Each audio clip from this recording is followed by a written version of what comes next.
বাংলাদেশে আর ভারতীয় আধিপত্যবাদের রাজনীতি চলবে না।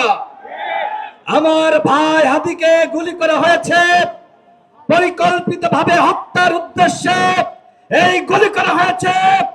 আমার ভাই হাদি আমাদের মাঝে ফিরে আসবে কি আসবে না আমরা কেউ জানি না, কিন্তু হাদি লাখো হাদির জন্ম দিয়ে গেছে। আমরা প্রস্তুত রয়েছি ওই ভারতীয় দালালদেরকে, যারা বাংলাদেশকে জিম্মি করতে চায়, যারা বাংলাদেশকে একটি করদ রাজ্য বানাতে চায়, এই বাংলাদেশ আর কখনোই ভারতের দাদাগিরি মানবে না। করোনা বা যে কোনো ভাইরাসের এগেইনস্টে ফাইট মানি ব্যাকট্রলের লেফট রাইট। আওয়ামী লীগ বাংলাদেশে রাজনীতি করতে চাই, আমরা কি মেনে নিব বন্ধুগণ? হাদিবার সাথে আমার সর্বশেষ স্মৃতি, একটা প্রোগ্রামে আমি এবং সে পাশাপাশি ছিলাম। আমি তাকে বলেছিলাম আওয়ামী লীগ এখন স্বপ্ন দেখছে স্বতন্ত্র লীগ রূপে ফিরে আসতে চায়। আওয়ামী লীগের পদধারী নেতারা তারা স্বতন্ত্রভাবে নির্বাচন করবে।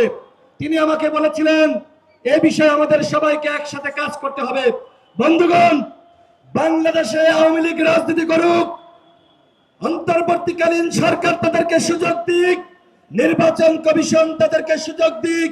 আপনারা কি মানবেন? এই বাংলার মাটিতে আওয়ামী লীগের রাজনীতি আর চলবে না। আগামী নির্বাচনে আওয়ামী লীগ অংশ নিতে পারবে না। আমি সর্বশেষ বলতে চাই, আজকে উসমান হাদিকে যেভাবে রক্তাক্ত করা হয়েছে, হত্যার উদ্দেশ্যে গুলি চালানো হয়েছে, আমরা দেখছি ফেসবুকে বিভিন্ন হিট লিস্ট ঘুরে বেড়াচ্ছে, আমাদেরকে নাকি টার্গেট করা হয়েছে। আমরা কি ভয় পাই? রাজপথে আন্দোলন শুরু করতে হবে ওই আওয়ামী লীগের প্রেতাত্মাদের বিরুদ্ধে।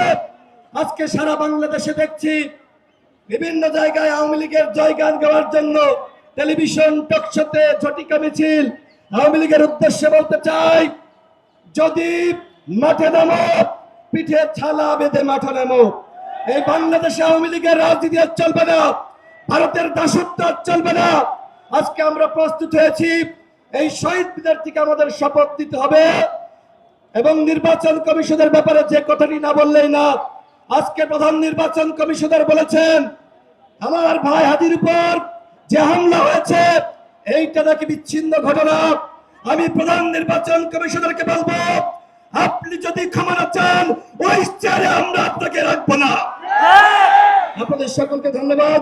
আসসালামু আলাইকুম।